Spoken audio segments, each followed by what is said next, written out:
o'clock, and it's Thursday, and everybody knows what happens around here on Thursdays. We head over to the kitchen. Sheree Clark is there from Fork of the Road. Now, past couple of weeks, she's taught us about some single ingredients that are pretty interesting, like tahini.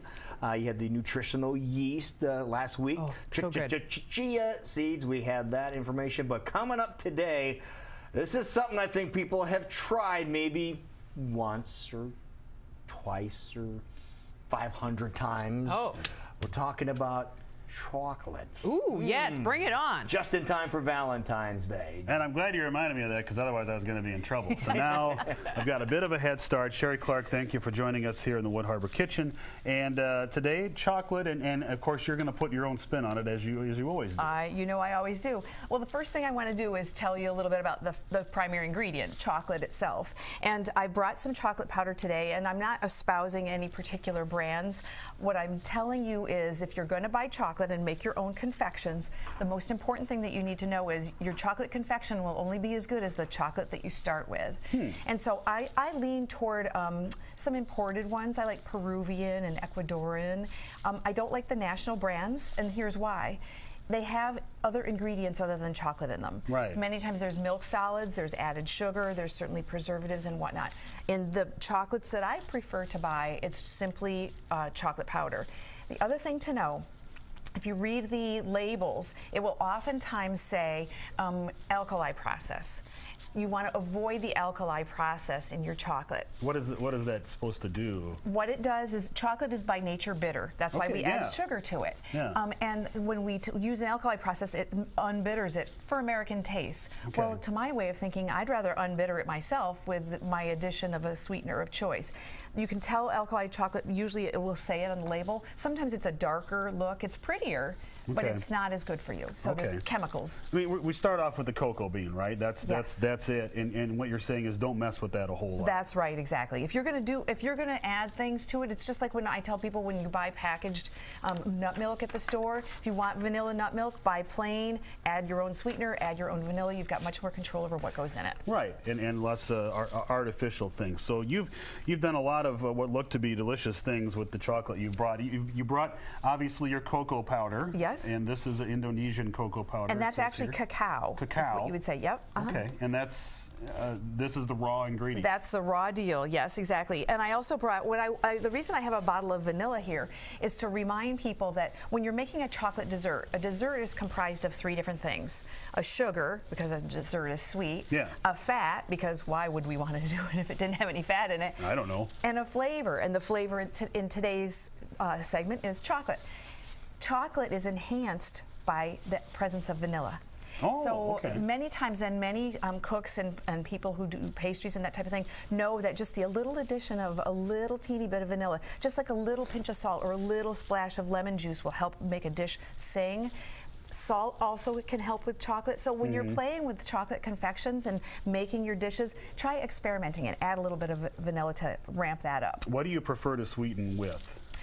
It depends on the recipe. It depends on what it is I'm making. If you're making something that needs a liquid sweetener, I would prefer to use something like coconut nectar, honey, maple syrup, something along those lines. If it's a granulated sweetener, I would rather use an unadulterated sugar. I don't like using pure cane, bleached, over-the-counter, regular sugar. So I would use something a little less refined. And the less you can use, the better. Just because it's not all that good for us. I'm not hearing you right now, but in any event, why don't you walk us through what you've done today? Well, first thing, I've made you hot chocolate before, and I'll invite you to taste what I did for today's.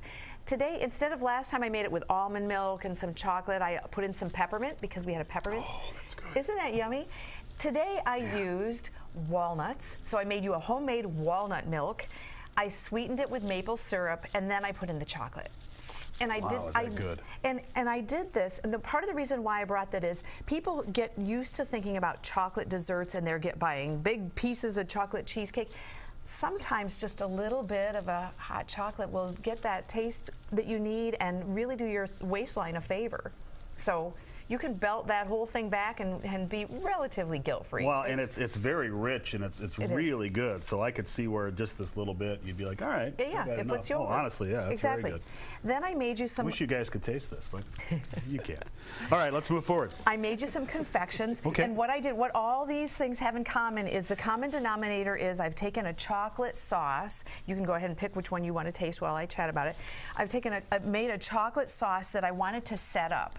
Now, to get a liquid sauce to set up, there has to be something in it that makes it set. In this case, I used a coconut oil. So once I refrigerated it, coconut oil, when it's at a cold temperature, sets up. It's more solid. And the sweeteners in this one are dates. Again, a little bit of maple syrup. I got a maple syrup riff going on here. Yeah. Chocolate powder, a little sprinkle of salt, a little bit of vanilla. That's about it. You know, you and I have had a lot of dates.